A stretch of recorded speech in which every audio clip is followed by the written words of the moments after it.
Kita buka dulu. Sampurasun, Sampurasun. Assalamualaikum warahmatullahi wabarakatuh. Terima kasih kepada Kang Tete, ibu bapak sekalian yang sudah hadir di acara diskusi malam ini. Sesuai yang telah diagendakan, malam ini kita akan membahas seputar penderitaan. Nah, mungkin kita sudah sering mendengar ya, apa itu penderitaan, bahkan mungkin bukan mendengar, tapi mungkin kita sudah pernah merasakan bagaimana rasanya menderita. Gitu. Nah, kan seperti rasa-rasa yang pernah kita bahas sebelumnya, penderitaan pun ketika kita rasakan kan, kita tidak pernah memperhatikannya ya. Penderitaan itu dari mana asalnya, letaknya di mana, bagaimana cara mengantisipasinya dan sebagainya, kan kita tidak pernah menganalisanya begitu. Nah, apa sih yang biasanya membuat manusia menderita? Nah, kan itu macam-macam kan, tiap orang itu punya ininya masing-masing lah. Ada yang mungkin yang bisa dipicunya oleh uang, ada yang bisa dipicunya oleh harga diri, ada yang bisa dipicu oleh pengakuan, oleh macam-macam lah begitu. Misalnya contoh uang lah begitu kan, ada orang yang merasa dengan tidak punya uang itu dia menderita karena aduh saya nggak punya uang, oh jadi banyak inilah stres dan sebagainya gitu. Itu dari sisi yang orang yang tidak punya uang. Nah, padahal kita belum tahu apakah yang punya uang juga itu teh bisa terbebas dari ketersiksaan gitu, atau memang yang punya uang juga justru punya level yang baru lagi tentang uangnya itu. Misalnya tentang punya uang pun ternyata tidak menjadi ukuran bahwa orang itu tidak akan itu menderita begitulah. Nah, agar kita bisa memahami secara lebih mendalam itu tentang penderitaan beserta penyebab-penyebabnya dan bagaimana cara mengantisipasinya, menanggulanginya, akan dijelaskan secara lebih detail oleh Kang Rocky ya. Di sini beliau sudah hadir.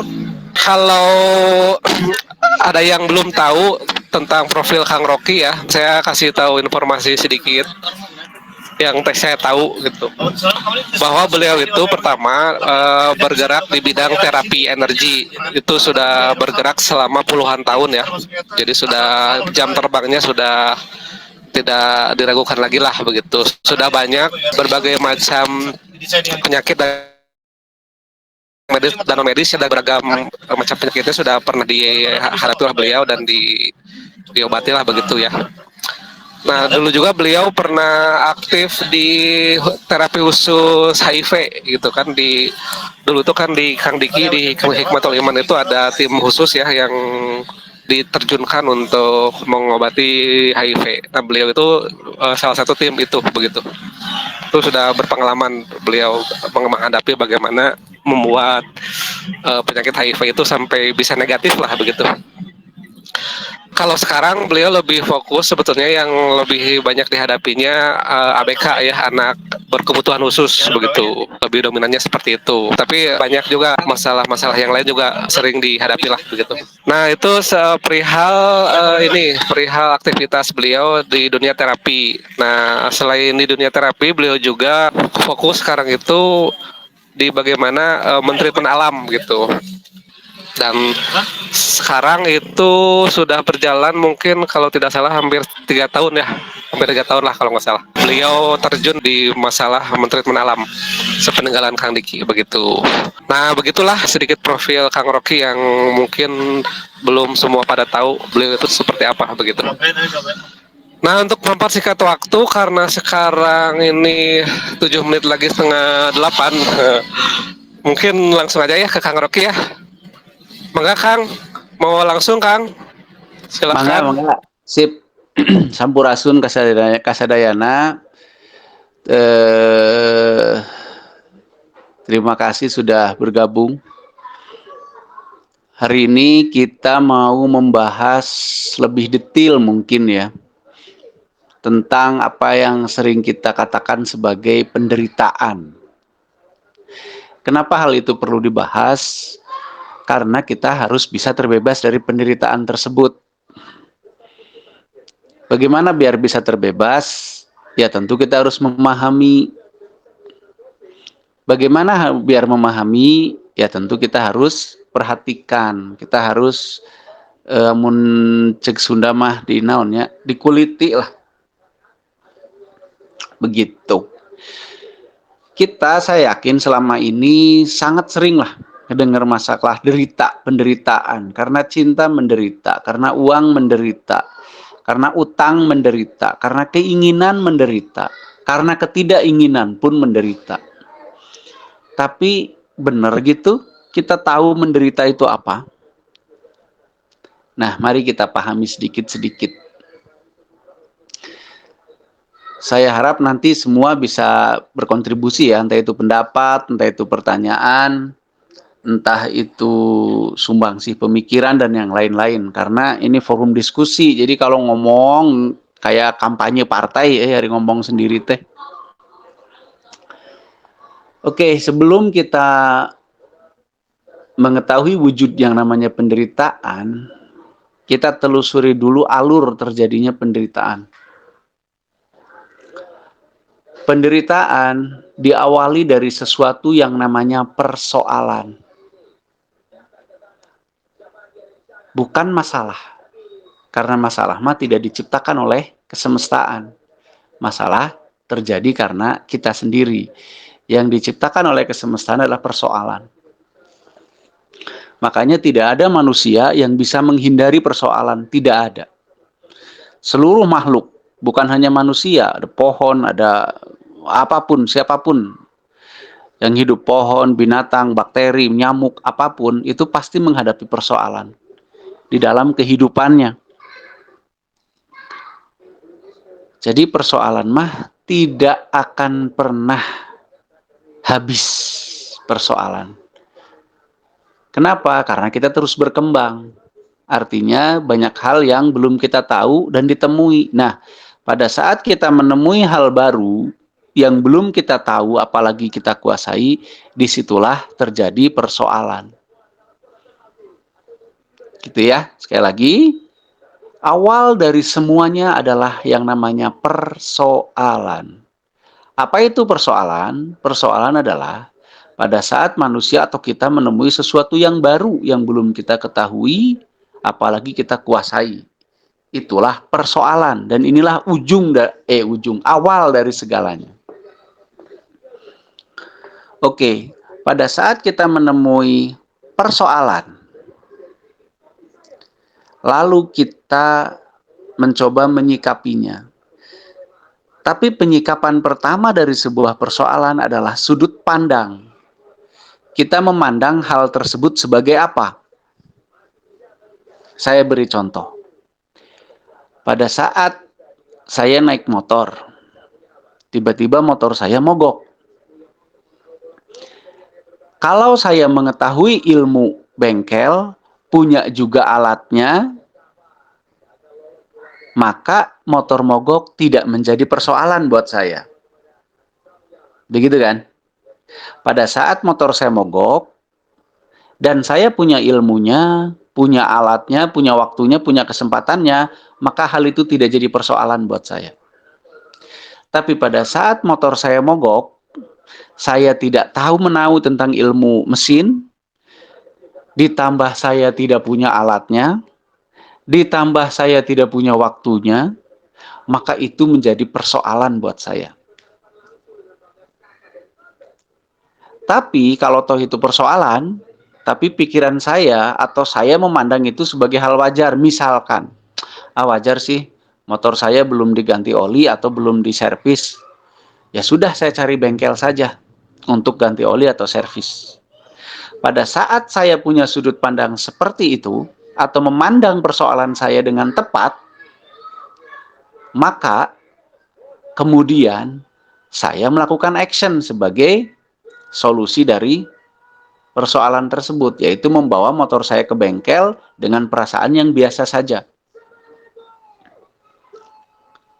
Oke, sampai bengkel, ternyata harganya 200.000. Saya nggak punya uang. Maka jadi persoalan baru. Gitu ya. Pokoknya persoalan adalah pada saat kita menemukan sesuatu yang kita belum tahu, belum paham, atau belum menguasai hal tersebut, itulah jadi persoalan. Oke, pada saat terjadi persoalan dan sudut pandang saya tepat, maka persoalan itu justru bisa membuat saya lebih baik dan lebih hebat. Misal, tadi motor mogok. Pada saat motor saya mogok dan saya tidak punya kemampuan untuk memperbaikinya secara sendiri, maka timbullah persoalan. Tapi pada saat ada persoalan itu, terus saya berpikir dengan sudut pandang yang tepat. Oh, ini motor berarti nggak cukup hanya dipakai nih. Motor itu harus dirawat. Mestinya saya harus merawatnya. Satu. Yang kedua, berarti saya jangan bodoh-bodoh teuing, jangan terlalu nggak tahu menahu tentang mesin. Harusnya saya sedikitnya mah rada paham, berarti saya harus mau belajar tentang mesin. Maka dari sudut pandang itu, saya menjadi punya dua keputusan. Pertama, saya menjadi membawanya ke bengkel. Yang kedua, saya jadi mau belajar tentang mesin. Maka persoalan saya tentang mesin mogok, motor mogok, menjadikan saya satu, menjadi mungkin lebih tahu dan punya ilmu tentang motor. Yang kedua, menjadi lebih mau merawat motor. Dan itu ternyata menjadi solusi untuk motor. Kan begitu. Pada saat solusi ada, maka persoalan selesai. Maka tidak berlanjut ke hal selanjutnya. Yang bisa menghadirkan yang akan kita bahas yang namanya penderitaan. Tapi andai kata, pada saat motor mogok, kemudian saya tidak punya keilmuannya, kemudian jadilah jadilah persoalan. Terus, saya sudut pandangnya nggak seperti tadi. Misalkan sudut pandangnya apa? Sudut pandangnya, wah ini mah musibah buat saya. Wah ini mah karena dosa saya nih. Wah karena mungkin saya begini, begitu, begini, begitu. Akhirnya apa? Akhirnya jadi masalah. Ingat ya, kemarin kita udah membahas apa itu sulit, apa itu susah. Nah, masalah adalah kelanjutan dari susah. Bukan dari sulit. Jadi, masalah itu lebih kepada hal kejiwaan, bukan teknis. Makanya jiwa kita kemudian nggak enak, nggak nyaman. Gara-gara motor mogok kita emosi, misalkan ya, kita emosi, kita bete, kita mengutuk, pokoknya jadi kayak gitu deh. Karena sudut pandangnya tidak tepat. Akhirnya timbul masalah di dalam diri kita. Persoalan sebagai penyebab utama, salah penyikapan terus menjadi masalah. Solusi ada nggak? Nggak ada. Ngamuk-ngamuk gue yang ada. Malah motor ditendang, kan sering lihat gitu ya. Motor mogok ditendang. Atau misalkan ngamuk-ngamuk lah gitu. Injek-injek motornya dibakar dan seterusnya gitu. Jadi kan masalah. Jiwa kita jadi tidak bagus. Nah, pada saat kita sudah berada di kondisi kejiwaan yang tidak bagus, maka akal kita menurun. Kecerdasan kita menurun jauh. Kita nggak bisa berpikir jernih untuk mencari solusi. Itulah yang namanya stres atau depresi. Di situ stres namanya. Karena kita sudah tertekan oleh persoalan kita. Tertekan oleh satu, kita tidak bisa mencari solusinya atau menguasai persoalannya. Yang kedua, kita salah penyikapan, menjadi masalah. Nah, disitulah posisi kita stres. Jadi stres itu bukanlah penderitaan, belum sampai ke penderitaan. Oke, kita ulang. Diawali dari persoalan, kalau kita salah menyikapinya, sudah salah sudut pandangnya, maka itu menimbulkan masalah di dalam kejiwaan kita. Dan disitulah yang namanya stres atau depresi. Nah, setelah kondisi itu, kalau kita sudah stres dan kita masih salah penyikapan, baru nanti akan ada selanjutnya. Oke, anggap aja kita sudah stres tuh. Wah, marah-marah, wah apa segala macam, rungsing lah gitu kalau bahasa Sundanya. Bukannya bawa ke bengkel malah ngamuk-ngamuk di jalan misalkan gitu ya. Kita udah sampai di level stres. Tertekan oleh kejadian yang ada. Nah, pada saat tertekan, kondisi jiwa kita tertekan, akal menurun. Wah, aja campur aduk. Waduh, ini kerja sudah harus sampai jam sekian, ini macet, apa namanya, motor nggak nyala-nyala dan seterusnya, nanti saya dimarahin atasan dan seterusnya. Akhirnya kita tertekan dengan situasi. Kita masih salah menyikapinya. Harusnya penyikapan saat kita stres adalah tenang, kembalikan lagi akalnya, sadari TA-nya, sadari, dan seterusnya, sampai kita tenang dulu. Habis tenang, nanti kecerdasan kita meningkat, kita bisa mencari solusi. Kalau penyikapannya benar, maka itu yang terjadi. Tapi kalau penyikapannya salah, tambah lagi, wah saya stres nih, nanti wah segala macam, ruwet. Nah, pada saat itu, maka akan timbul satu perasaan, satu kondisi kejiwaan yang sangat umum terjadi yang namanya apa? Yang namanya kalah. Satu kondisi kejiwaan di mana kita merasa kalah oleh situasi. Nggak bisa apa-apa. Nggak ada solusi. Dan setelah rasa kalah itu nongol, ada satu rasa lain yang mengikuti. Tidak terima. Tidak terima atau tidak setuju terhadap apa yang terjadi. Udah makalah. Yang kedua nongol rasa tidak setuju. Nah, sadarkah kita yang namanya rasa kalah yang berbarengan dengan rasa tidak terima, itulah penderitaan. Atau yang kita sebut sebagai derita. Derita adalah gabungan rasa dari tidak terima dan kalah. Ongkoh kalah, ongkoh itu apa ya? Ongkoh itu, ongkoh teh apa ya? Sudah mah, nah, sudah mah punya rasa kalah, tapi kita tidak bisa menerima itu. Tidak bisa menerima kekalahan dan kondisi kita itu. Nah, disitulah penderitaan. Pada saat kita menderita, ya sudah, semua berproses sesuai dengan penderitaan itu. Kepala jadi pusing, asam lambung naik, sistem metabolisme kacau, dan seterusnya. Jadi penderitaan nggak ada hubungannya dengan persoalan sebenarnya. Penderitaan banyak hubungannya dengan salah penyikapan. Jadi jangan sekali lagi ngomong, saya menderita gara-gara nggak punya duit. Tidak.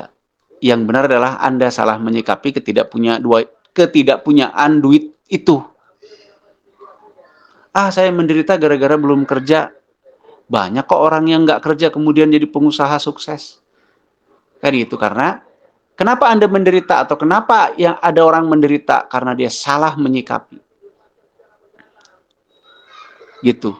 Itu jawabannya. Jadi kalau ada sekarang merasa di dalam hatinya ada perasaan kalah oleh situasi, tapi tidak rela dengan kekalahan atau dengan situasi itu, artinya Anda sedang menderita. Dan tahu nggak, penderitaan itu bukan karena persoalan yang Anda hadapi, tapi karena Anda semua salah menyikapi persoalan tersebut. Gitu. Oke, itu pertama. Jadi kita susun lagi. Hal pertama yang tidak bisa kita pungkiri adalah persoalan. Hidup tidak mungkin lepas dari persoalan. Karena apa? Karena kita maju terus, berkembang terus. Pasti kita akan menemui hal baru yang belum kita kuasai. Nah, itulah persoalan.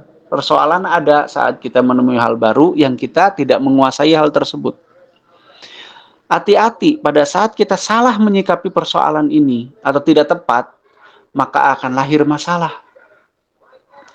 Jadi jangan ngomong, aduh aku banyak masalah. Kenapa? Nggak punya duit? Enggak. Nggak punya duit tidak akan pernah jadi masalah kalau tepat menyikapinya. Jadi masalah akan datang pada saat kita tidak tepat bersikap terhadap ketidakpunyaan uang itu. Udah nggak punya duit, malesan lagi, gengsian lagi, penyikapannya ya sudah, cilaka. Jadi masalah. Masalah disitulah level stres. Pada saat ada masalah, kita salah menyikapi lagi, lahirlah stres. Pada saat kondisi stres, kita salah menyikapi lagi, maka lahir rasa kalah dan rasa tidak terima. Itulah penderitaan. Terus bagaimana kalau seandainya saya banyak persoalan biar nggak menderita? Ya jawabannya satu, jangan salah menyikapi. Penyikapan yang benar itu yang kayak apa? Penyikapan yang mampu membuat kita menemukan solusi. Apa itu? Kuasai ilmunya, belajar, dan bekerja, mengumpulkan segala unsurnya untuk tercukupinya sesuatu atau yang kita bahas sebagai doa. Begitu, tapi kalau kita memilih rungsing, memilih ruwet, memilih tidak terima, ya itulah penderitaan. Kalah, tapi tidak terima. Ya menderita. Nah, yang saya ingin kita semua mengingat baik-baik, apakah iya Tuhan memberikan kita masalah? Saya jawab tidak. Tuhan atau semesta, maaf ya, kalau Tuhan itu bukan semesta, tapi saya sering menyebut semesta itu artinya sistem hidup kita, sistem tata kosmos kita. Jadi bukan Tuhan artinya. Oke lah, anggap aja Tuhan seperti banyak pendapat umum. Apakah iya Tuhan untuk mengangkat derajat seseorang harus memberikan masalah? Tidak. Tidak ada Tuhan memberikan masalah. Yang ada Tuhan, kalau toh Tuhan memberikan itu memberikan persoalan. Dan persoalan itu sifatnya netral. Nggak jadi ujian, nggak jadi apa namanya yang lain-lain. Mau jadi ujian, mau jadi musibah, itu semua tergantung sudut pandang dan penyikapannya. Seperti tadi, kalau motor saya mogok dan saya tepat menyikapinya, maka malah saya jadi tambah ilmu tentang motor karena saya belajar motor. Malah saya jadi misalkan terhindar dari kemogokan-kemogokan selanjutnya karena saya lebih peduli dengan motor. Itu kan bukan musibah. Tapi kalau saya salah menyikapi, ya jadilah musibah mungkin lah, jadilah ujian mungkin, jadilah macam-macam. Gitu. Jadi mau itu ujian, mau itu musibah, mau itu anugerah, sangat tergantung kepada penyikapan kita terhadap persoalan tersebut. Jadi Tuhan tidak pernah spesifik memberi kita ujian, memberi kita anugerah, memberi kita cobaan, memberi kita siksaan, tidak. Tuhan hanya memberi kita persoalan. Selebihnya terserah kita, itu mau jadi ujian yang membuat kita bisa naik level, mau itu membuat kita mendapat siksaan, kalau kita menderita kan tersiksa. Atau mau membuat kita menjadi apa, terserah. Itu dikembalikan kepada seberapa banyak unsur yang kita bisa kumpulkan untuk menjadi sesuatu. Atau kalau bahasa agamanya tergantung doa kita mau jadi apa, itu persoalan. Kalau kita ingin menjadi anugerah, maka sok bersikap yang benar terhadap persoalan tersebut. Maka kita pasti dapat anugerah. Sebagai contoh, gara-gara motor mogok, saya jadi merawat motor, tahu ilmu motor, itu kan anugerah. Bisa disebut anugerah. Tapi kalau mau jadi ujian, silahkan diuji mentalnya. Kalau kita mau jadikan itu masalah, jadi ujian tuh. Menguji mental, menguji kesabaran, dan seterusnya. Kalau mau jadi ajab, boleh. Silahkan aja marah-marah, bakar motornya kan jadi rugi segala macam, ya jadi ajab itu. Ya, jadi yang menjadikan satu persoalan itu berpredikat atau berfungsi sebagai entah itu ujian, itu kita semua. Tuhan atau sistem kehidupan ini hanya memberikan kita persoalan. Jadi jangan pernah sekali lagi menyalahkan persoalan untuk penderitaan Anda. Karena penderitaan Anda itu gara-gara Anda salah menyikapinya. Ingat, bahagia itu diciptakan, dibuat oleh kita, bukan anugerah Tuhan, bukan pemberian. Jadi, sekali lagi, semua diawali dari persoalan. Salah menyikapi persoalan, lahirlah masalah. Salah menyikapi masalah, lahirlah depresi. Salah menyikapi depresi, lahirlah kekalahan dan rasa tidak terima. Dan disitulah adanya berlakunya penderitaan. Biar tidak menderita, pelajari segala sesuatu agar kita punya penyikapan yang tepat. Penderitaan bukan lahir karena persoalan, penderitaan ada karena salah penyikapan. Salah penyikapan lahir karena apa? Karena banyak sekali hal. Salah satunya adalah doktrin, ajaran-ajaran, kebiasaan, dan seterusnya. Jadi para orang tua, mohon ajarkan anak untuk tidak menderita. Caranya apa? Lebih ajarkan atau biasakan tepat menyikapi sesuatu. Gitu. Ya, karena kalau sudah masalah penyikapan itu udah masalah doktrin, masalah ajaran, masalah pembiasaan, masalah sesuatu yang dipelajari oleh manusia itu. Nah, begitu. Mungkin begitu secara singkatnya, nanti kita diskusikan baik-baik. Oke, silahkan Kang Pepi. Ya, atur nuhun kepada Kang Rocky yang sudah memaparkan tentang penderitaan dengan sangat luar biasa. Nah, Luar silakan biasa. kepada Akang Teteh kalau ada yang ditanyakan atau berpendapat, silakan waktunya dibuka sekarang sesi diskusi tanya jawab, silakan. Sok, mangga. Ayo, siapa yang merasa menderita? Silahkan ungkapkan penderitaannya, nanti kita kupas. Kurang pasnya di sebelah mana? Menderita itu lawan katanya bahagia ya. Jadi bahagia itu apa? Bahagia itu adalah ya netral, biasa aja gitu ya. Oke, sok mangga lanjut. Yang mau urun pendapat, yang mau berdiskusi. Ya, silahkan Ayo. dimanfaatkan mumpung waktunya masih ada begitu. Sayang kalau ada unek-unek yang tidak tersampaikan atau pertanyaan yang kita tidak berani menanyakan. Apa saja silahkan dipertanyakan, mangga. Apakah duka itu termasuk menderita? Belum tentu. Apakah kesedihan itu harus membuat kita menderita? Ya belum tentu. Apakah nggak punya duit harus bikin menderita? Ya belum tentu. Karena itu baru level persoalan. Belum level susah-susahan gitu. Baru persoalan. Sedangkan penderitaan itu 3 level di atas persoalan. Dari persoalan salah sikap kemudian jadi masalah, salah sikap jadi depresi salah sikap jadi penderitaan. Gitu, sok atuh mana atuh? Kang, dari Masih saya pada Kang. bingung kali ya? Sok, Ya, mangga, Son, Kang. gimana Son? Iya Kang, tentang yang tadi masalah, apakah terjadi masalah ya atau terjadi penderitaan karena kita tidak sadar akan konsekuensi segala sesuatu gitu Kang. Contohnya gimana Son? Ya misalnya kayak yang tadi Akang bilang gitu, nggak tahu ilmu motor, terus motor mogoknya wayahna gitu, jadi kumanya, jadi ada hal yang terhambat gitu Kang.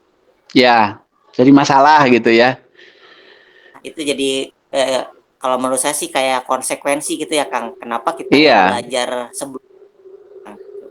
iya betul Son. Jadi kalau kita tidak tahu konsekuensi, misalkan gini, motor mogok, terus kita harus bawa ke bengkel kan, gitu kan, karena saya nggak tahu ilmunya, nggak punya alatnya, itu kan konsekuensi logis ya. Ya sudah, terima saja, jangan nggak terima gitu ya. Salah sendiri bodoh, nggak ngerti motor, salah sendiri nggak siap-siap peralatan gitu misalkan ya. Ya sudah, yuk, logisnya ya bawa aja ke bengkel lah, cari bengkel, sambil happy aja gitu kan.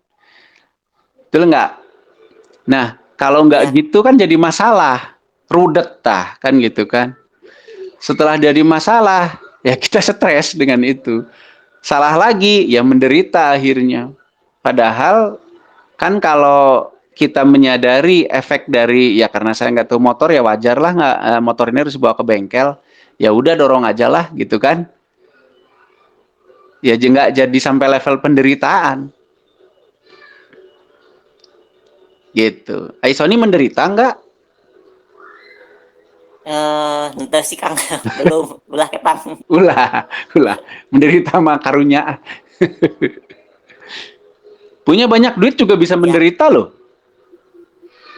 iya, iya Ya kan Kang. kalau salah Karena kadang menyikapi. ada orang yang ketakutan gitu. Iya, salah menyikapi punya duit banyak. Pernah ada satu klien saya dulu sampai bingung mencari negara mana untuk mengamankan asetnya gitu kan. Kan menderita dia tiap malam merasa apa ya? Dia merasa kalah dengan situasi banyak duitnya. Aduh, ini gimana cara mengamankan aset saya? Kan dia kalah, nggak tahu harus bagaimana. Tapi dia tidak terima dengan kekalahannya. Pokoknya saya harus mengamankan, tapi saya nggak tahu caranya. Akhirnya dia menderita. banyak duit kok menderita. Gitulah. Siap, Kang. Ya, gitu ya, Son. Ya, Kang. Berarti biar tidak menderita kita harus satu, kuasai ilmunya. Yang kedua, jangan salah penyikapan. Itu aja. Syaratnya sederhana. Bagi yang misalkan maaf ya teman-teman yang di agamanya diajarkan untuk melakukan ritual tertentu biar nggak menderita, silahkan lakukan dengan baik. Tapi kalau itu dengan masih salah sikap, saya yakin menderita terus dah. Gitu. Walaupun sudah melakukan ritual-ritual tersebut gitu, tapi penyikapannya masih salah terhadap persoalannya, saya jamin masih menderita terus. Begitu.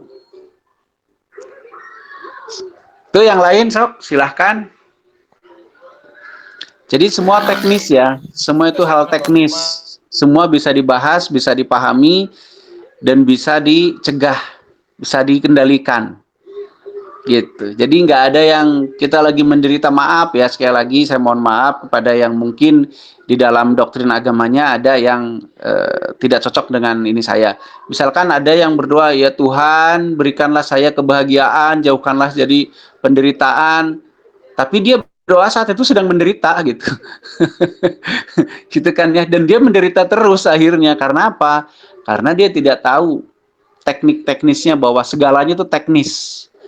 Gitu, segalanya itu teknis. Tuhan tidak memberikan sesuatu secara cuma-cuma. Tuhan itu memberikan sesuatu itu dengan sistemnya, dengan sebab akibatnya.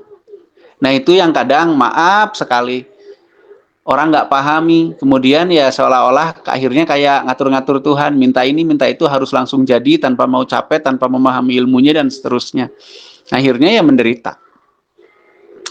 Makanya banyak orang saya temui, maaf ya, banyak orang yang saya temui orang beragama malah menderita. Gitu. Yo yang lain. Sampurajan Kang. Ya silahkan. Mohon izin Kang, Irfan dari Lampung. Yang rada keras ya, nggak begitu kedengeran. Mohon izin Irfan dari Lampung Kang. Ya mangga, gimana Kang Irfan? Berarti menyikapi dari apa yang disampaikan Akang barusan tentang persoalan. Nah, saya menyikapinya berarti Tuhan itu sudah tidak ada urusan lagi dengan apa yang dengan kita yang dijadikannya oleh Sang Maha ini. Nah, yang ada malah semesta yang ngasih persoalan, Kang. Nah, pertanyaannya, apakah kalau persoalan itu datang terus kita men-skip gitu, mengabaikannya, tidak jadi masalah atau memang harus dihadapi, Kang? Oke, itu aja ya. Halo? Kang, Itu aja, Kang. Iya, siap. Oke. Kalau masalah apakah Tuhan sudah kasarnya diam aja, saya sih setuju dengan itu ya. Semua sudah berlangsung sesuai dengan hukum yang sudah ditetapkan oleh Tuhan itu sendiri, yaitu sebab akibat. Begitu. Pertama. Yang kedua, kalau kita mengabaikan sebuah persoalan, boleh nggak ya? Itu mah pilihan, boleh-boleh saja. Tapi jadi masalah nggak? Ya tergantung. Gitu loh. Tergantung. Tapi kalau saya lebih memilih semua persoalan itu saya hadapi dengan tepat agar saya lebih bisa berkembang. Karena persoalan itu kan hal yang bisa justru kalau kita sikapi dengan tepat adalah sarana kita untuk berkembang. Berkembang dari sebut saja anak tangga lah. Persoalan itu seperti anak tangga. Semakin banyak persoalan bisa kita kuasai, berarti semakin banyak anak tangga yang kita bisa lewati. Ya otomatis kita akan punya banyak pengalaman, banyak ilmu. Untuk apa? Untuk menyelesaikan banyak persoalan di depan lagi. Tapi kalau kita lari dari persoalan, ya boleh-boleh aja, tapi kan akan timbul persoalan lain. Karena persoalan mah akan ada terus-menerus gitu. Itu mah pilihan. Kalau menurut saya, silahkan aja. Lari dari persoalan satu akan ketemu persoalan lain. Dan seterusnya. Mau sampai kapan lari-lari gitu kan? Bahkan lari dari persoalan mendatangkan persoalan baru. Dan seterusnya gitu. Dan itu sudah, kalau bahasa Arabnya sunatullah ya, kalau bahasa Indonesianya mungkin keniscayaan gitu mah. Kita lahir memang untuk apa? Untuk berkembang, dan syarat untuk berkembang adalah mampu menguasai masalah. Waktu bayi lahir, masalah pertama adalah apa? Bertahan hidup, makan, nyusu. Caranya apa? Dengan nangis, dengan teriak. Kalau bayi yang malas, ya lapar juga diem aja lah, santuy. Ya ibunya ketiduran, nggak bisa gede gitu kan. Dan seterusnya. Nanti setelah itu belajar bergerak. Dan itu sulit. Kalau bayinya malas, nggak mau bergerak, malas, harus belajar jalan, nggak mau, gitu. Ya mungkin akan terlambat. Terus belajar bicara. Terus habis itu belajar memahami, belajar berpikir, belajar bersikap terus. Kalau setiap ada persoalan kita hindari, boleh aja, tapi tidak akan ketemu persoalan yang lain. Gitu. Tapi kalau saya boleh saran sih, hadapi setiap persoalan, sadari setiap persoalan, pahami setiap persoalan, sehingga kita bisa menguasainya. Saat kita menguasai sebuah persoalan, artinya kita sudah punya modal untuk menghadapi persoalan selanjutnya. Artinya kalau diibaratkan mah sudah nginjek ke satu anak tangga untuk melangkah anak tangga selanjutnya. Begitu kalau menurut saya sih, tapi bebas sih, mau lari, mau enggak, mau abaikan, mau enggak, itu bebas. Itu mah pilihan. Nah, nanti efeknya apa? Ya efeknya akan ditanggung sendiri. Kita berkembang atau tidak berkembang, dan seterusnya itu kan dialami sendiri. Begitu, Kang. Siapa tadi namanya, lupa. Kang Rohman, Kang Irfan, Kang Irfan. Kang Rahmat. Nah, mohon izin satu lagi, Kang. Iya, boleh, silakan. Iya, nggak apa-apa. Melanjutkan pembicaraan Kang Rocky barusan. Kalau saya, kata Kang Rocky, lebih memilih untuk menghadapi persoalan tersebut. Nah, boleh kasih kisi-kisinya sama kita ini, Kang, yang awam, caranya bagaimana untuk menyikapi supaya hasilnya ya setidaknya 90% maksimal gitu, Kang. Mungkin itu aja, Kang. Oke, mangga. Kisi-kisinya satu, sebenarnya mah. Kisi-kisinya ya, pertama, pahami, sadari dulu yang jadi persoalan kita itu apa. Sadari dulu. Gitu. Kadang-kadang kan kita mah belum ngerti persoalannya, sudah sibuk dirasanya. Akhirnya jadi masalah. Gitu kan, misal motor mogok. Kita belum ngerti motor ini kenapa. Kita udah sibuk, waduh nanti di kantor terlambat. Ini jadi masalahnya sibuk. Pahami dulu, sadari dulu persoalannya. Setelah sadari, teliti persoalannya. Setelah teliti, nanti kita jadi tahu, jadi punya solusinya. Nah, solusi itu adalah ilmu buat kita. Naik deh satu level. Gitu. Jadi, hasil paling tepat bagi sebuah persoalan adalah naiknya level kita.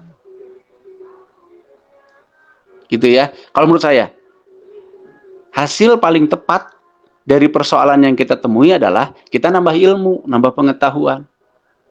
Kalau masalah kesulitan, ya tergantung situasi. Misalkan saya udah tepat penyikapannya, saya dorong motor, ternyata bengkelnya jauh banget, akhirnya saya kesulitan, kan ya wajar, namanya bengkel jauh dorong motor, nanti ada penyikapan yang tepat selanjutnya. Jadi kisi-kisinya satu itu. Pertama, pahami dulu, sadari persoalan kita, jangan dulu main perasaan. Jangan dulu menakut-nakuti diri sendiri. Jangan dulu bikin horor situasi gitu. Nanti kan jadi stres kan yang tadi. Jadi sadari dulu persoalannya dengan objektif, gitu kan. Cara menyadarinya gimana? Pertama, kendalikan yang namanya ego. Sebagaimana kita ketahui, ego itu adalah kecenderungan yang diinstal di setiap sel untuk mempertahankan diri. Mempertahankan hidup, bukan mempertahankan diri. Salah satu hal yang menurut ego kita akan mengganggu adalah hal-hal yang menyusahkan atau menyulitkan. Maka kita tidak menyukai hal-hal yang menyulitkan tersebut. Hal-hal yang menyulitkan biasanya dianggap ancaman, maka pahami ancamannya. Motor mogok ancamannya apa nih? paling saya capek, ya sudah segitu. Jadi nggak usah terlalu berpikir yang macam-macam. Baru sadari, kita teliti masalahnya dan seterusnya. Jadi itu urutannya, sadari masalahnya, terus kuasai dalam arti kita meneliti, memahami dan seterusnya. Dan itu akan hasilnya maksimal. Nah, hasil paling maksimal dari sebuah persoalan adalah kita nambah ilmu. Ilmu akan membuat kita jadi lebih mudah ke depannya. Begitu. Jadi semua persoalan akan menjadi anugerah karena akan membuat hidup kita lebih mudah. Makanya saya pernah dengar sebuah kalimat yang begini, bahwa Tuhan di balik satu kesulitan ada dua kemudahan, kan katanya begitu ya. Saya pernah dengar tuh kalimat itu. Tuh maknanya mungkin ya, maaf kalau saya sok tahu, mungkin yaitu kalau di dalam satu kesulitan ada satu motor mogok. Kalau saya benar penyikapannya, maka saya satu akan punya ilmu terhadap motor mogok saya itu, kemudahannya itu. Yang kedua, saya akan bisa mengantisipasi kemogokan selanjutnya. Jadi saya tidak akan pernah mogok lagi. Jadi dua kali itu. Jadi di dalam satu kesulitan, di belakangnya ada dua kemudahan. Maksudnya itu, kalau penyikapan kita tepat. Kalau tidak tepat ya di balik satu kesulitan mungkin ada ribuan kesulitan yang lain. Nah, jadi hasil yang paling maksimal dari sebuah kesulitan atau sebuah persoalan adalah satu, kita mendapat ilmu. Yang kedua, kita tidak akan masuk ke lubang yang sama karena ilmu kita itu. Gitu Kang ya, menurut saya. Tapi wah, kabur nih si Akang, udah ketiduran ngedenger penjelasan saya. Halo, halo. Halo, ada Kang. Gitu ya, Akang punya otak yang besar. Jadi kita tuh punya otak yang sangat besar. Jadi tidak mungkin ada persoalan yang tidak ada solusinya, tuh nggak mungkin. Baik. Gitu Kang. aja. Siap. Ya, Siap. oke. Paham. Oke, sip. Terima kasih, Kang. Terima kasih. Sami-sami, Kang. Sok mangga yang lain.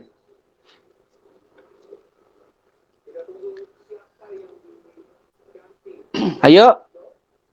Yang lain. Assalamualaikum dari Lombok. Waalaikumsalam. Mangga Lombok, lada jigana Lombok mah euy. Nah ini kalau masalah bingung tuh gimana tuh Kang? Bingung itu apa gitu maksudnya?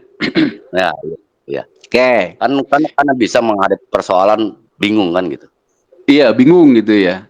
Oke.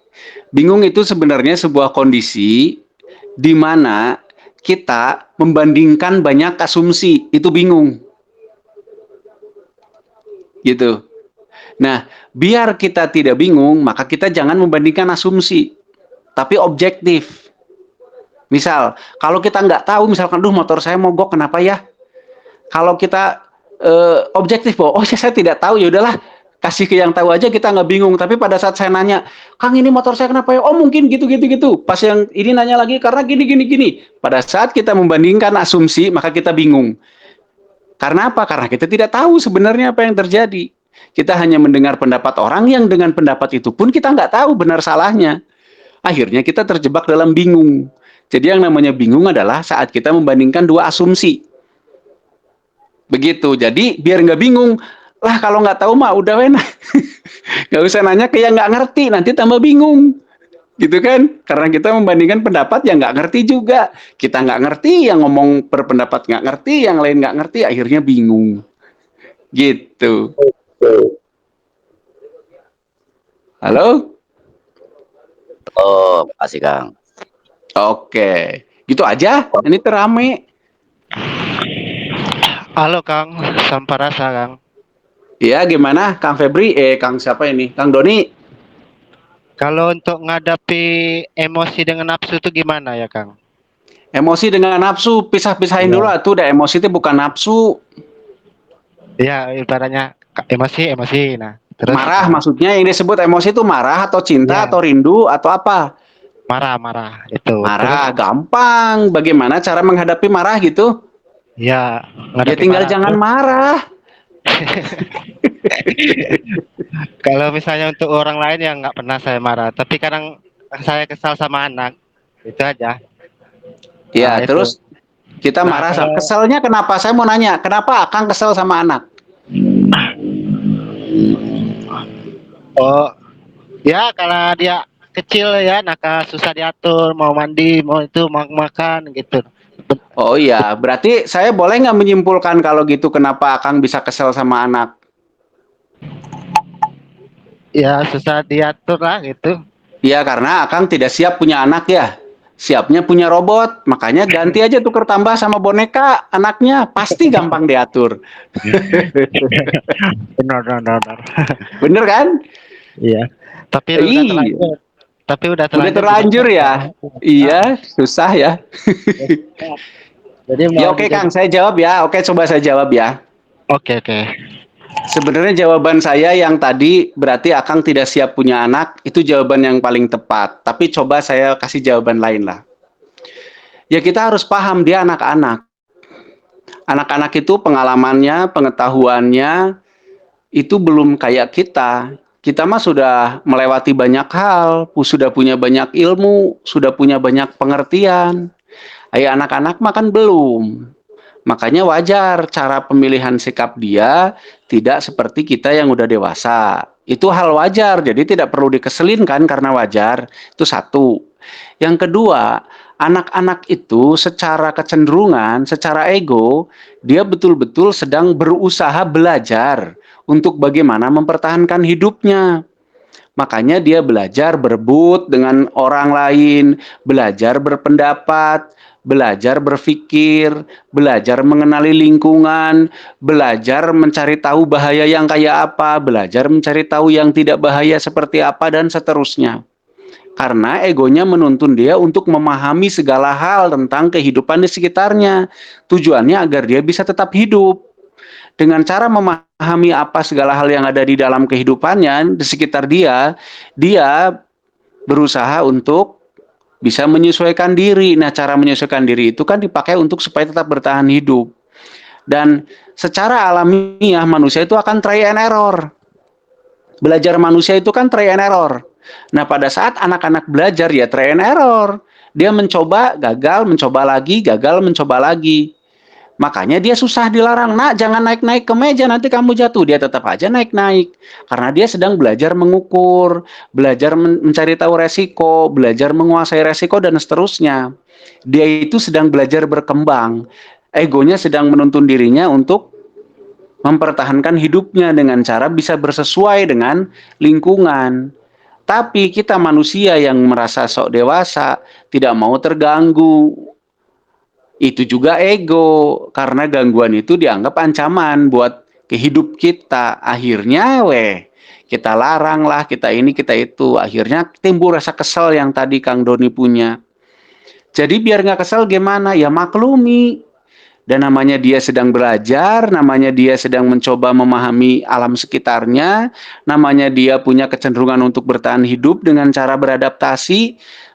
Bagaimana beradaptasi kalau dia tidak bisa memahami dan seterusnya. Wajar anak tidak bisa diatur karena dorongan dia untuk bisa berkembang itu sedang sangat tinggi. Sedangkan apa yang kita aturkan, yang kita aturkan itu sifatnya kan informasi, sedangkan dia butuh yang lebih dari itu, yang namanya pengalaman. Pengalaman itu harus dipraktekkan biar dapat pengalaman, makanya dia mencoba dan mencoba. Pahami itu, kalau udah memahami itu kita masih kesel, kita kayaknya yang perlu di treatment gitu Kang Doni ya. Ya, ya. Oke. Ya paham lah kan. Paham. Iya, sok. Kalau masih kesel jual aja anaknya. Nah, kalau nafsu itu Kang gimana itu Kang? Kenapa? Nafsu. Nafsu apa? Nafsu itu banyak. Sok yang Kang Doni maksud di sini nafsu apa? Ya nafsu apalah ya. Misalnya mau makan ini, makan itu, nah, gitu. Nafsu makan. Ya, misalnya saya pengen itu tapi istri nggak mau, nggak usah lah yang ini aja. Nah, itu jadi beda selera gitu kan. Beda selera. Terus nafsunya di mana? Ya, misalnya saya pengen ini tapi apa pengennya, Pak? Aduh, susah juga nyelasinya. Ya, jadi yang disebut nafsu di situ apakah Kang Doni supaya istri itu senafsu dengan Kang Doni nafsunya sama gitu atau bagaimana? Atau kesel lagi? Ya, ya segitulah. Kalau misalnya nafsu itu kan banyak kan, misalnya pengen beli ini beli itu kan, nah, itu Iya, juga. terus Nah, ya bagaimana terus mengendalikan nafsu gitu? iya mengendalikannya gitu. Oke. Nafsu kemarin kita udah bahas ya. Nafsu itu adalah transformasi dari ego. Jadi ego yang sudah berbentuk keinginan itu menjadi nafsu. Ya berarti kita harus pahami egonya. Nah, pahami misalkan saya pengen makan. Ego, kenapa ada nafsu makan? Karena ego memberi kecenderungan kita untuk mempertahankan hidup dengan cara makan. Cuman yang dimakan apa? Nah, itu udah nafsu. Kontrol. Jadi yang karena kita butuh makan dan makan itu untuk mempertahankan hidup, maka kita butuh makanan yang mensupport hidup, bukan malah merusak hidup. Misal yang merusak hidup itu yang apa? Ya yang tidak sehat, yang bla bla bla lah panjang lebar gitu ya. Intinya yang tidak sehat. Itu kan bukan malah mendukung hidup, tapi merusak hidup. Dorongannya mempertahankan hidup, tapi yang dilakukan adalah mencari rasa enak, malah merusak hidup. Itu sudah nafs. Nah, itu kendalikan dengan cara apa? Dengan cara berpikir sadar lagi. Oh, tubuh saya butuh makan. Makan itu untuk mempertahankan hidup. Berarti saya butuh makan yang mempertahankan hidup, bukan yang merusak hidup. Nah, nanti baso, kira-kira baso. Baso itu mempertahankan hidup atau merusak hidup ya? Rokok. Rokok itu mempertahankan hidup atau merusak hidup ya? Nah, dari situ nanti semuanya akan terkendali sesuai dengan kebutuhannya. Jadi ego kita betul-betul bisa kita kendalikan sesuai dengan peruntukannya. Sehingga tidak jadi melahirkan nafsu yang tidak terkendali. Nafsu yang tidak terkendali. Gitu, karena nafsu semua orang ada. Makanya orang sakit yang nggak punya nafsu makan. Dan itu juga ciri-ciri sembuh tuh kalau sudah punya nafsu makan kan. Tapi nafsu yang terkendali. Maksudnya terkendali itu sesuai dengan dorongan awalnya yaitu ego untuk mempertahankan hidup. Bukan malah merusak hidup. Kalau nafsu yang tidak terkendali dia malah akan merusak hidup. Merusak si ego sendiri gitu loh. Begitu Kang Doni. Jadi dengan sadar dan disadari lagi solusinya. Gitu ya Kang Doni ya. Iya, iya, iya. Ya, Nanti mudah-mudahan saya mau bisa bertanya lagi dimengerti. nih. Iya, apa tuh? Ya, nanti saya mau bertanya lagi nih. Nanti Iya, aja sok, nunggu sok. orang aja. Iya, sok Ya, mikir dulu. ya, oke Boleh, ya. bagus. Oke. Sok yang lain selepas Kang Doni. Ayo yang masih nafsu-nafsuan. Sok silahkan.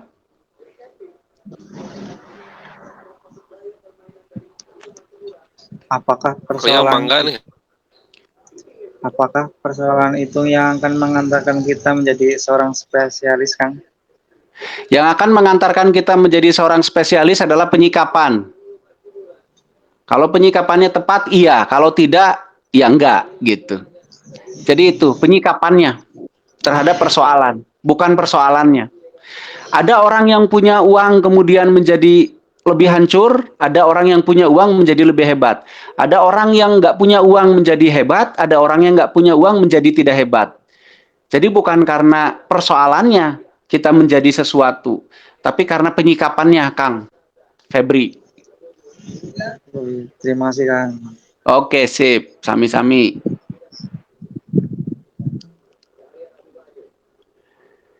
Yuk, yang lain. Ayo, yang lain. Ya Kang, Ya, dari ini saya kayaknya Kang. masih pada malu-malu. Ya, Atau Son, mungkin gimana? pada nggak punya permasalahan, Kang. Ini Sony nih, Sony banyak masalah tuh mau ngomong. Ente Kang, ini mah ingin berbagi cerita aja sedikit gitu Oh iya, Kang. sok ada. Bagi Ya duit juga nggak tentang apa-apa.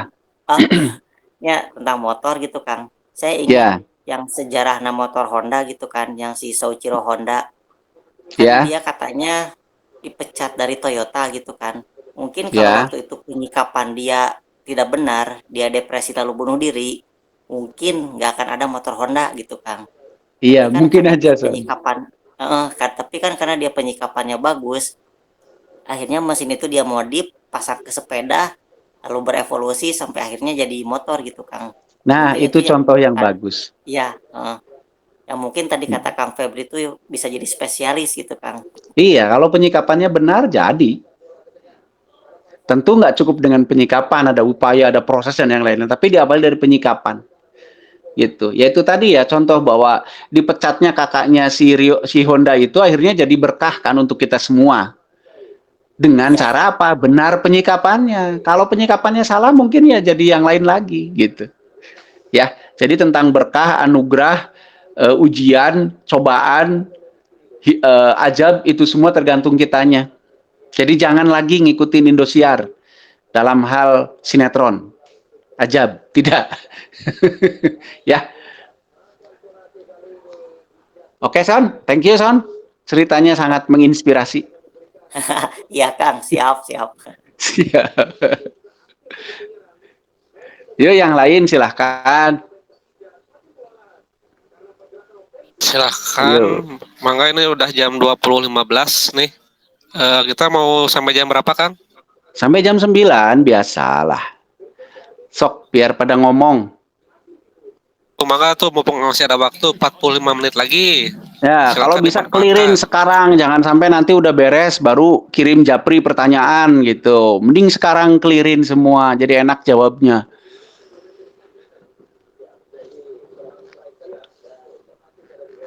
Betul, mangga silakan Kang Teteh. Itu gratis, udah nggak bayar sok. Bayar pulsa masing-masing. Mungkin perlu berbayar biar orang pada nanya ya. Saya sih seneng-seneng aja. Boleh ya. Iya, boleh silahkan. Ibu Dewan Galaksi, masuk.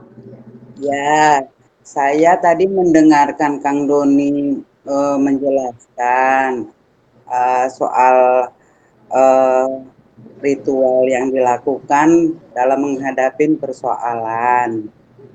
Nah, kalau misalnya hal yang tidak real seperti itu, sama nggak ya kira-kira dengan orang-orang yang mengkonsumsi sabu-sabu?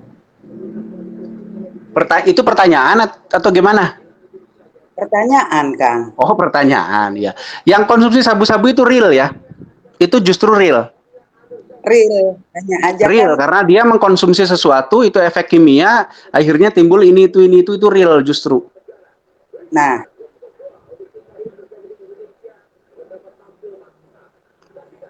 lah kok hilang? Halo? masih memperhatikan, Kang. Ya, jadi pertanyaannya gimana nih, Bu Dewan? Itu samakah apa yang dilakukan Kang Doni tadi dengan yang dilakukan orang-orang mengkonsumsi sabu-sabu yang dengan daya khayalnya yang tinggi, namun persoalan itu setelah itu tetap ada aja gitu loh. Oke, saya coba jelaskan ya. Ya. Oke, begini. Di dalam otak manusia punya kemampuan yang namanya manipulasi data. Nah, ini mohon maaf sekali ya, saya mau jelaskan karena ada dua kejadian yang Kang Doni sampaikan, dan saya akan selalu berbicara sesuai bahasa kaumnya. Saya akan mencoba selalu berbicara sesuai bahasa kaumnya. Jadi, teman-teman yang mungkin punya bahasa yang sudah lebih tinggi, standar yang lebih tinggi, bisa memahami, bisa memaklumi pada saat saya berbicara dengan bahasa yang lain gitu ya. Oke. Otak itu punya kemampuan memanipulasi data. Makanya kemudian ada cek urang mengupahan. Ngupahan itu apa ya? Menenang-nenangkan, membuat tenang. Gitu. Salah satunya adalah dengan sesuatu yang ditimbulkan sendiri. Yang ditongol-tongol, yang dibuat-buat sendiri. Seperti autosugesti misalkan wujudnya. Autosugesti kan sesuatu yang disampaikan kepada diri sendiri, digambarkan, dibayangkan gitu loh. Yang efeknya dia bisa kemudian itu menenangkan, menguatkan, membuat percaya diri dan seterusnya. Misalkan, tenang, kamu pada orang yang terhebat di dunia yang fana ini. Wah, jadi dia percaya diri gitu ya. Nah, apa itu berefek? Ada. Karena apa? Karena energi manusia atau sistem tubuh manusia sangat mengikuti apa yang ada di otaknya. Jadi pada saat otaknya berpikir A, maka sistem tubuhnya ngikut ke A. Pada saat otaknya mengarah ke B, maka sistem tubuhnya juga ikut ke B. Jadi, walaupun yang ada di otaknya itu adalah ketidakaslian atau kebohongan dalam tanda petik secara kenyataan bukan kenyataan gitu ya. Itu ngefek. Contoh kita ngelihat hantu. Di otak, kalau di otak kita sesuatu yang putih berkelebat itu hantu, dan pada saat kita jalan malam-malam kita ngelihat angin menggoyangkan kain misalkan, otak kita keburu ngomong, wah ini hantu. Maka tiba-tiba kita takut. Dan rasa takut itu kan nyata. Kemudian kita lari. Lari itu nyata. Padahal berawal dari sesuatu yang tidak nyata. Yaitu bayangan kita sendiri atau pikiran kita sendiri terhadap sesuatu. Nah, itu tadi makanya saya nanya kepada Kang Doni. Kang Doni mungkin belum begitu memahami tentang energi dan yang lain-lain. Tapi, apa yang ada di otaknya, ya berefek kepada tubuhnya. Tapi alangkah baiknya kalau kita melakukan sesuatu itu memang memahami, menguasai sesuatunya itu. Jadi efek dan sumber efeknya itu sesuatu yang real, yang bisa kita pertanggungjawabkan secara keilmuan. Tapi walaupun itu tidak real, itu tetap ada efeknya di tubuh. Gitu, makanya ya sudahlah, yang penting ada efeknya, yang penting Kang Doni bisa tenang, bisa tidak marah-marah lagi, itu sudah luar biasa, bagus. Nah, sekarang apakah sama dengan orang pakai sabu? Berbeda sedikit, tapi dengan maksud yang sama. Berbedanya di mana? Satu, picuannya, yang memicunya. Kalau kita pakai sabu atau pakai apa, kita dipicu oleh Tuh, ada nggak nih? ada. Ada. Ada sekarang udah. Oke. Tadi sampai mana yang hilang? Kata-kata saya ngilang di mana tuh? Dipicu. Cu. Oh, pemicunya ya. Jadi pada saat kita konsumsi sabu-sabu atau ganja atau ekstasi atau yang lain-lain, picuannya adalah kimia. Jadi otak kita bekerja sesuai dengan picuan kimia yang dominan di dalam darah saat itu. Misalkan amfetamin menyebabkan kita menjadi semangat, menjadi apa gitu ya. Dan itu real kan semangatnya. Terus menjadi nggak inget apa-apa, happy aja. Konsumsi ganja kita kayak yang slow banget gitu ya. Ya memang seperti itu, otak dipicu oleh kimia yang ada di situ. Nah bedanya itu doang pemicunya. Pada saat kita bekerja atau berbuat sesuatu yang diatur oleh alam bawah sadar, anggap saja gitu, oleh keinginan yang, oleh sesuatu yang di otak yang bersifat pikiran atau bersifat sugesti, walaupun si sugestinya itu nggak ada, itu juga ngefek. Nah, bedanya di situ doang tuh, sama ganja, sama narkoba tuh bedanya di situ doang. Prosesnya sama. Pemicunya yang satu mah sugesti, yang satu mah kimia, gitu Teh Puji. Jadi, apakah mau yang seperti itu? Silahkan, kalau mau seperti itu. Kalau enggak juga, mau sesuatu yang real, yang lebih bisa dipertanggungjawabkan, ya silahkan, gitu. Oke, begitu mungkin Teh Puji. Ya, siap, nuhun. Satu lagi yang tadi contoh dari penderitaan itu yang misalkan motor mogok, ya kita udah tahu penyebabnya apa dan itu yang kita tanggapan kita nanti seperti apa. Oke, solusi awalnya kita cari bengkel gitu kan, ternyata bengkelnya jauh. Nah, di perjalanan kita menuju bengkel itu, tiba-tiba ada orang yang menolong, itu termasuk anugerah atau keberuntungan, Kang? Yang saya bilang tadi, tidak ada anugerah, tidak ada keberuntungan, tidak ada tidak sengaja, tidak ada tiba-tiba. Jadi kalau berkait anugerah atau bukan anugerah, itu sangat tergantung dari penyikapan kitanya. Gitu ya. Kalau ada yang datang, ada yang katanya tiba-tiba datang itu kemudian membuat kita jadi, wih ternyata orang tuh masih ada yang baik ya. gitu kan ya. Saya mau seperti beliau baiknya. Nah, itu jadi anugerah buat kita. Tapi kalau hahaha ternyata masih banyak orang yang bisa dimanfaatkan ya rasa belas kasihannya, ya itu jadi malapetaka buat kita gitu loh. Gitu. Ya. Jadi secara fakta di alam semesta ini tidak ada anugerah yang sengaja diberikan, tidak ada kutukan yang sengaja diberikan oleh alam semesta ya. Tidak ada cobaan, tidak ada ujian, tidak ada apa-apa. Semuanya itu tergantung penyikapan kita. Penyikapan. Begitu. Ya, terus. Udah, itu aja 2 pertanyaan itu aja. Dulu. Ya mungkin begitulah. Nuhun ya, Kang ya. Iya, semangat Ibu Dewan Galaksi. Ya, semangat. Makanya timbul pertanyaan itu tadi kan. Melihat perlakuan makhluk bumi. Sudah Kang, udah bercanda Kang. Iya. Yuk.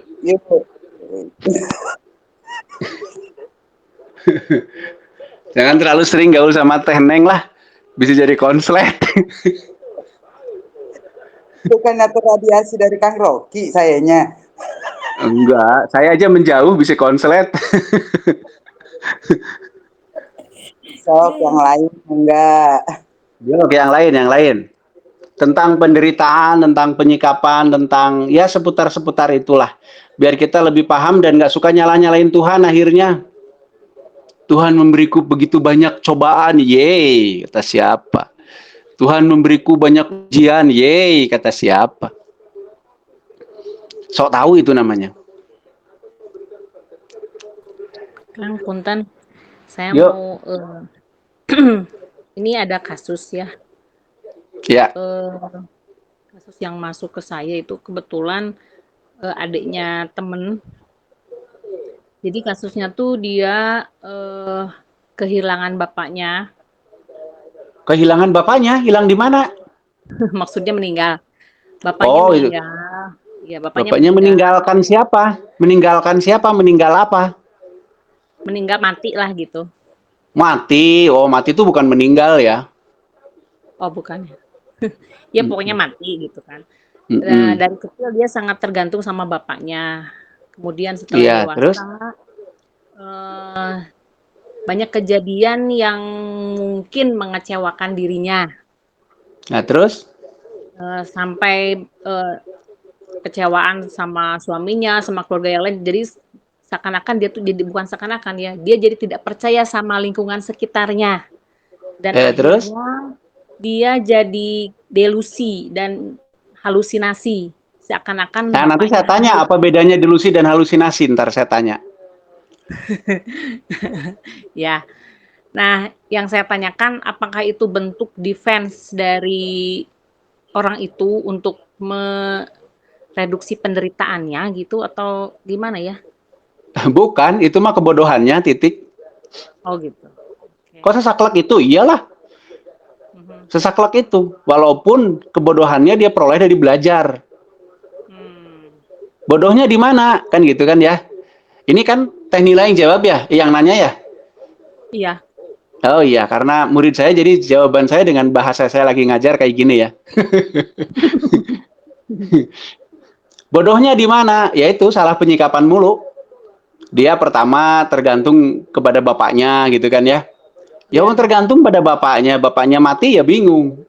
Itu kebodohan. Walaupun kan diajarin bla bla bla bla. Ya, tapi kan penyikapan itu pilihan dia.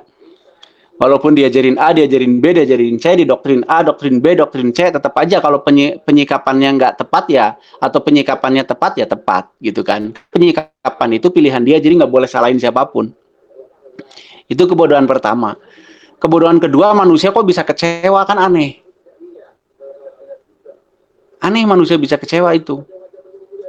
Kenapa? Ya karena dia merasa jadi Tuhan banget gitu. Kok bisa merasa jadi Tuhan? Ya hanya Tuhan yang berhak kecewa mestinya.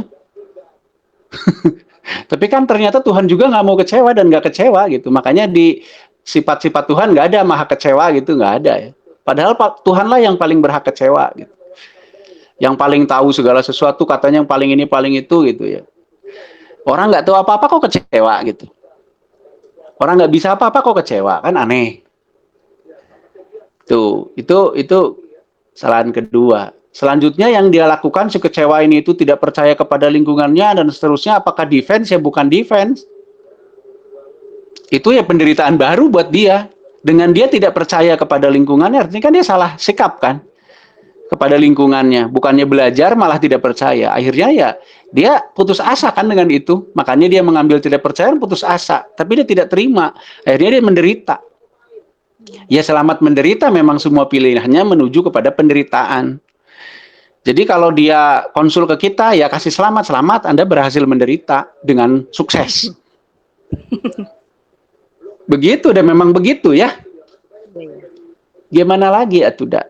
Apakah itu adalah cara supaya mengurangi penderitaannya? Enggak, itu menambah penderitaannya. Gitu. Apakah itu azab? Ya mungkin saja, karena dia menyikapi itu sebagai azab. Jadi begitu gitu.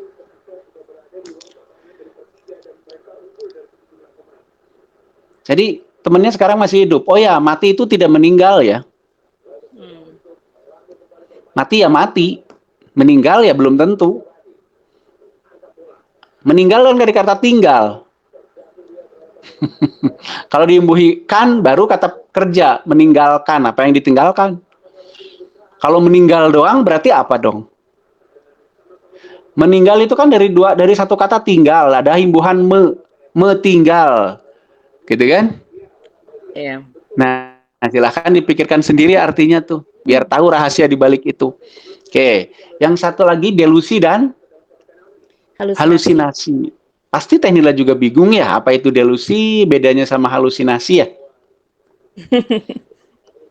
Ya, iya apa enggak nih? Ya. Delusi itu pada saat orang sudah tidak bisa membedakan lagi mana fakta, mana non-fakta. Itu delusi. Sedangkan halusinasi adalah pada saat indera kita atau pada saat pikiran kita tertipu oleh indera kita, itu halusinasi. Contoh yang kayak tadi, karena kita sudah punya bayangan bahwa yang putih berkelebat itu pocong, pada saat mata kita melihat sarung orang atau mukena orang, otak kita berpikir, pocong, ada hantu, itulah halusinasi. Delusi adalah pada saat seseorang tidak bisa lagi membedakan mana situasi yang nyata dan tidak nyata. Hati-hati orang yang katanya sering astral kayak kita, orang yang katanya bisa ngimpleng, orang yang katanya menyebarkan energi alam kemana-mana, orang yang katanya bertemu dengan dewan pembina, orang yang katanya bisa ini bisa itu, hati-hati, jangan-jangan itu delusi, jangan-jangan itu halusinasi, hati-hati. Biar tidak terjebak kepada delusi dan halusinasi harus ada pembuktian. Pembuktian minimal harus ada 2 orang atau lebih.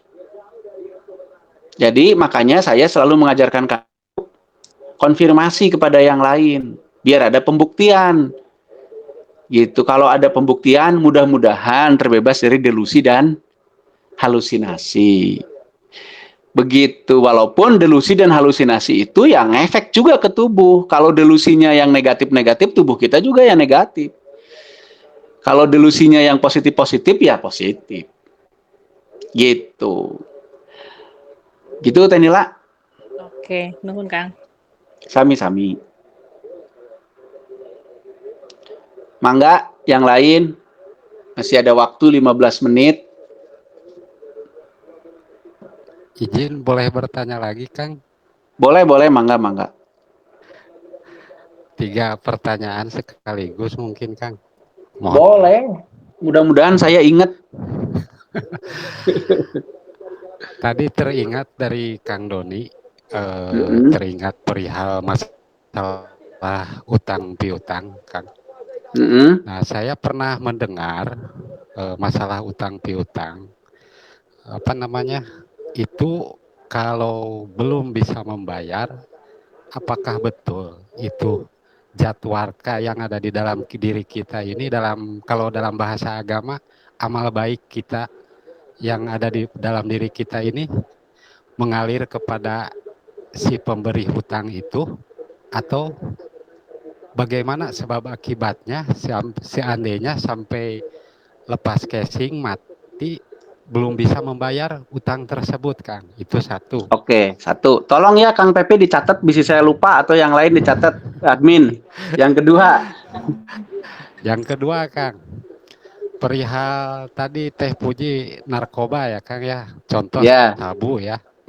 Nah, apakah itu dalam segala unsur semua narkoba termasuk miras, apakah itu termasuk persoalan? Gitu. Itu Kang. Nah, baru yang ketiga masalah tadi pas Teh Puji bilang ketika kita ngedorong motor katanya, mendorong motor, tiba-tiba ada yang lup saya tidak mendengar. Lup ulangi lagi. Ini jelas, Kang. Ya, ini jelas. So, ulangi lagi yang ketiga. Nah, yang ketiga, ketika kita lagi mendorong motor, tiba-tiba di jalan ada yang lewat dan menolong kita. Nah, saya belum cukup jelas itu apakah itu termasuk apa, Kang? Karena Akang tadi bilang bukan termasuk anugerah, bukan juga termasuk apalah tadi itu lupa lagi. Ya intinya itu termasuk apa ya, Kang? Gitu.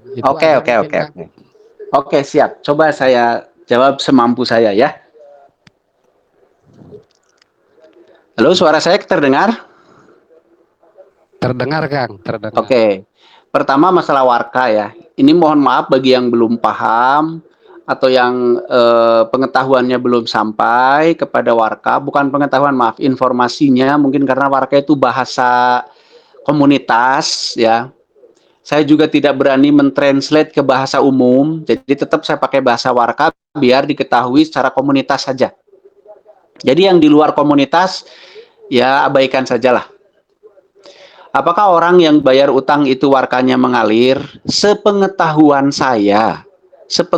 saya artinya di luar pengetahuan saya mungkin ada pengetahuan lain yang lebih benar atau lebih baik. Sepengetahuan saya, yang menyebabkan warka itu kemudian rusak oleh zarah adalah sesuatu yang secara frekuensi, secara kejiwaan, secara pikiran itu berseberangan dengan keniscayaan kesemestaan. Misal, kalau kita punya utang, sudah berusaha keras untuk membayar, sudah mati-matian berusaha untuk membayar, tapi sampai mati kita tidak bisa membayar, apakah warga kita rusak? Punten, dengan segala hormat, dengan pemahaman yang lain, menurut saya tidak. Karena kita sudah melakukan keniscayaan kita untuk membayar hutang. Paling nanti hutang itu diwariskan kepada penanggung jawab seterusnya, gitu kan ya. Tapi kalau dalam berhutang kita leha-leha, malah nggak punya niat bayar, gitu kan ya, dan seterusnya, ya itu tidak sesuai dengan keniscayaan. Nah, disitulah rusaknya warka kita. Kalau menurut saya begitu. Karena apa? Hal fisik ya, hal kesepakatan. Sedangkan yang merusak warka itu betul-betul energi. Karena warka itu kan energi sifatnya. Zarah juga energi. Gitu. Nah, apa efek warka dan zarah di tubuh? Dia itu men-trigger tubuh kita. Makanya kalau kita melakukan sesuatu yang bertentangan dengan keniscayaan, ya kita akan trigger untuk tidak nyaman. Ada penderitaan tadi. Penderitaan itu ya zarah itu tadi, tertarik oleh zarahnya. Karena kita salah penyikapan. Salah penyikapan yang tidak bersikap yang tidak sesuai dengan keniscayaan akan mendatangkan zarah. Bentuknya salah satunya adalah penderitaan itu. Gitu loh. Tapi kalau kita benar penyikapannya, maka itu juga men-trigger yang hadirnya yang namanya warka itu. Makanya kita menjadi nyaman, menjadi damai, bahagia, dan seterusnya. Itu wujud paling real antara warka dan zarah di kehidupan di dunia inilah, kasarnya begitu. Jadi sangat tergantung apa yang ada yang di pikiran kita. Kalau kita sudah berusaha secara pikiran, seperasaan, kita betul-betul ingin bayar dan seterusnya sampai matinya belum ada kemampuan, saya pikir warga kita aman. Tapi kalau sebaliknya tidak sesuai dengan keniscayaannya, ya di situ rusaknya. Apakah mengalir kepada si pemberi utang apa tidak? Jujur saya belum menyaksikan. Jadi saya tidak bisa jawab itu. Yang kedua, lupa saya. Apa tadi yang kedua? Narkoba, Kang. Oh, narkoba apakah sebuah persoalan? Ya tergantung. Kalau narkoba dilihat dari zat saja, itu kan bermanfaat. Ya kan? Persoalannya tinggal bagaimana memanfaatkannya. Kan perlu ilmu, perlu ini dan itu gitu. Tapi kalau narkoba itu dilihat dari sisi apa namanya ya, kesalahpemahamannya atau salah pemakaiannya atau penyalahgunaannya, yaitu persoalan yang harus dihadapi, diberikan pemahaman orang supaya memakainya tepat. Kan begitu. Apapun itu, teh ganja itu sangat bagus sekali itu untuk kesehatan, tapi pemakaiannya memang bukan dengan dibakar, tapi disuling, diambil ekstrak minyaknya, bukan dengan dirokok ya. Kalau dirokok, diisep asapnya itu lebih banyak halusinasinya nanti. Gitu ya. Nah, kebanyakan orang kan kepengen mencari efek senangnya ya memang dengan dirokok itu. Jadi apakah narkoba itu persoalan? Ya tergantung juga. Oke, yang selanjutnya masalah, bukan masalah. Bab naon tadi teh yang ketiga teh? Anugerah. Oh, yang nolong ya. Tiba-tiba nolong itu menjadi apa begini. Kalau kita menyebut itu anugerah, pertanyaan saya tahu dari mana itu anugerah. Kalau menurut saya, itu kan berkait dengan alur. Dengan alur kejadian, dengan alur seseorang dan seseorang lain. Tidak mungkin juga ada yang tiba-tiba, tidak mungkin. Pasti ada alur. Kalau orang tersebut tidak mendapat pelajaran bahwa menolong orang itu baik, ya mungkin dia tidak akan melakukannya. Jadi sebelum itu dia dapat pelajaran dulu. Terus kenapa detik itu, waktu itu dia ada di situ? Kebetulan dia, bukan kebetulan, dia punya kesempatannya, punya kemampuannya, punya kemauannya. Semua bertemu di situ gitu loh. Nah, itu tidak kebetulan. Itu ada alur yang membawa si yang mogok dan si yang menolong. Gitu. Jadi apakah itu jadi anugerah atau bukan tergantung penyikapannya. Tergantung penyikapan si yang ditolong. Kalau si yang ditolong itu jadi belajar, dengan ditolongnya dia jadi punya ilmu bagaimana cara menolong. Dia punya ilmu bagaimana cara berterima kasih misalkan. Dia jadi lebih maju dari itu, ya berarti itu mungkin bisa disebut anugerah. Tapi kalau dia malah ngeuneunaheun gitu kan, yang ngeuneunaheun teh kesenengan, terus nanti jadi tenang aja, nanti kalau ada apa-apa juga ada yang nolong lagi, malah dia tidak berkembang, dia tidak nambah ilmu, dia tidak nambah kesiapan, ya itu tidak jadi anugerah yang ada nolong itu. Nah, buat si penolong bagaimana? Ya sama aja, tergantung penyikapannya bagi si penolong juga. Apa itu jadi musibah, apa itu jadi anugerah, apa itu jadi apa, terserah. Makanya berhati-hati dengan penyikapan. Penyikapan yang tepat adalah segala sesuatu persoalan itu harus membuat kita menjadi nambah ilmu, nambah pengetahuan, akhirnya kita bisa menyikapi sesuatu yang di depan itu lebih tepat lagi. Begitu. Begitu mungkin yang bisa saya tangkap dari pertanyaannya. Gimana, Kang? Nyambung nggak ini teh? Nyambung. Siap. Nyambung, Terima syukur atuh. kasih. Terima kasih, Sami-sami. Kang. Sami-sami. Ya, Kang Jay gimana ini?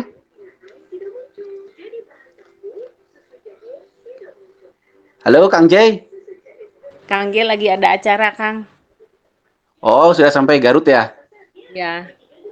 Oke, karena udah 3 menit lagi, udah 7 menit lagi, sok satu pertanyaan lagi, kalau nggak ada saya simpulkan. Ya, malam. Selamat malam, Mangga. Ya, malam. Izin bertanya, Kang. Ya, Mangga. Misal seperti ini, ada orang. Nah, orang tersebut lagi tertimpa penyakit yang bertubi-tubi seperti itu. Karena dengan kondisi yang bertubi-tubi itu, dia merasa stres, depresi, sehingga dia merasa bahwa itu penderitaan yang tertimpa kepadanya gitu ya, seperti itu. Iya, terus? Nah, dari ujung seperti itu, akhirnya dia itu berserah diri dengan penyakit yang tertimpa itu. Iya, terus? Berserah diri itu, kemudian di mindset dia itu bahwa penyakit itu ditimpa oleh Tuhan gitu, menyalahkan. Ya, Karena terus? di mindsetnya itu penyakit itu bisa menjadi penggugur dosa gitu, karena yang beredar di kebanyakan itu seperti itu. Ya, Nah, terus? bagaimana kita menyikapinya dengan penyakit yang tertimpa, juga ada yang berpikiran bahwa penyakit itu sebagai penggugur dosa. Nah, begitu ya. Oke, oke. Kasih. Oke, saya coba jelaskan sekemampuan saya. Pertama, bagaimana kita menyikapi penyakit yang menimpa kita? Satu, pelajari. Kenapa kok penyakit itu nongol? Akibatnya apa? Setelah kita tahu akibatnya atau prosesnya, akhirnya kita satu, paham tentang penyakit itu. Yang kedua, kita bisa menghindarkan diri dari penyakit seperti itu selanjutnya, kan begitu? Ingat ya, teorinya. Itulah tafsir saya dari kalimat di balik satu kesulitan ada dua kemudahan. Jadi pertama, kalau kita betul-betul tepat menyikapinya dan kita mempelajari kesulitan kita itu, maka kita dapat satu ilmunya sebagai kemudahan.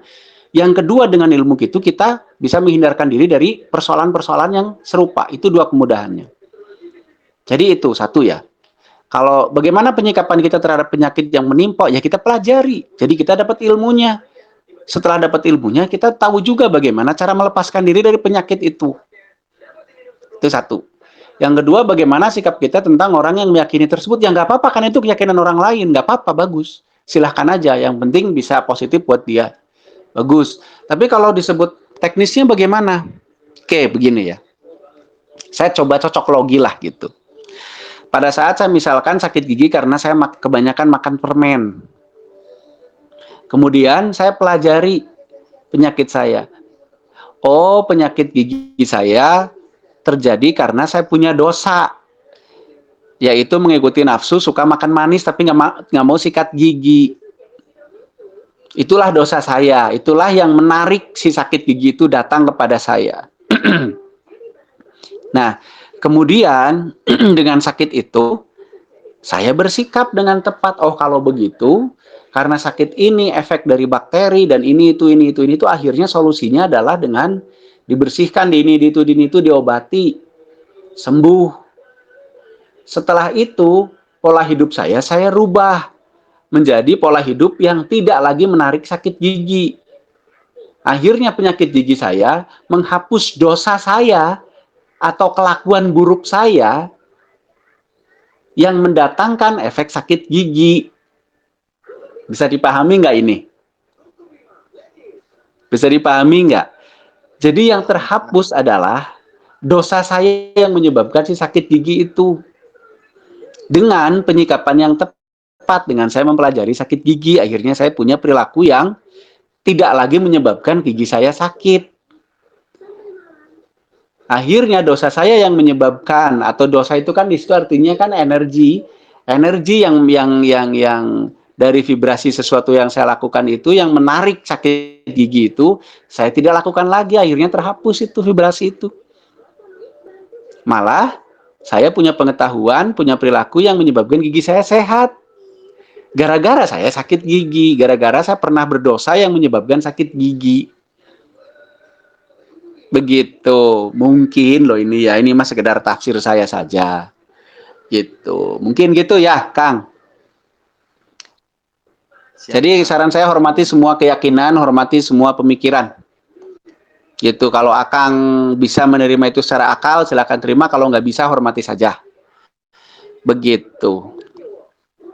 Hatur nuhun paparannya, Kang, masukan. Oke, kita simpulkan ya, teman-teman semua. Penderitaan itu sebuah kondisi di mana jiwa kita, diri kita berada di satu posisi, satu kondisi di mana kita kalah, merasa kalah tapi tidak bisa menerima kekalahan itu. Itulah penderitaan. Nah, penderitaan ini adalah hasil dari sebuah proses yang panjang. Apa itu prosesnya? Prosesnya diawali dari sebuah persoalan. Kita nggak bisa menghindar dari persoalan, karena persoalan itu keniscayaan. Persoalan, pada saat ada persoalan kita salah mengambil sikap, kita salah menyikapi, akhirnya timbullah masalah. Setelah timbul masalah, kita masih salah menyikapi masalah kita, timbullah stres, depresi, atau yang sejenisnya. Setelah kita stres, depresi, biasanya timbul rasa kalah. Bukan pasrah ya, nanti suatu hari kita bahas pasrah. Kalah. Tapi kalau kalah, kita udah nerima kekalahan itu bagus. Tapi biasanya kalah, tapi tidak menerima. Akhirnya timbullah penderitaan. Penderitaan itu adalah efek dari gagal, ada dari salah penyikapan. Bukan diberikan oleh siapapun. Mau itu alam semesta, mau itu Tuhan, mau itu orang lain. Tidak. Penderitaan itu diberikan atau lahir dari salah penyikapan kita sendiri. Maka biar kita tidak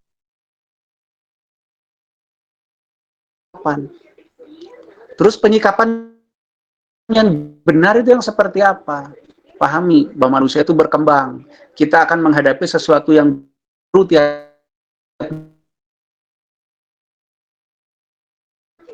sesuatu yang baru artinya bukan sesuatu yang sudah kita pahami, bukan sesuatu yang sudah kita kuasai. Maka untuk kita tidak salah menyikapi sesuatu yang baru itu, ya kita harus mau belajar, harus mau berkembang, harus mau menerima. Caranya apa? Dari permasalahannya, kemudian ajari permasalahannya, kemudian kita dapat ilmu tentang permasalahan itu.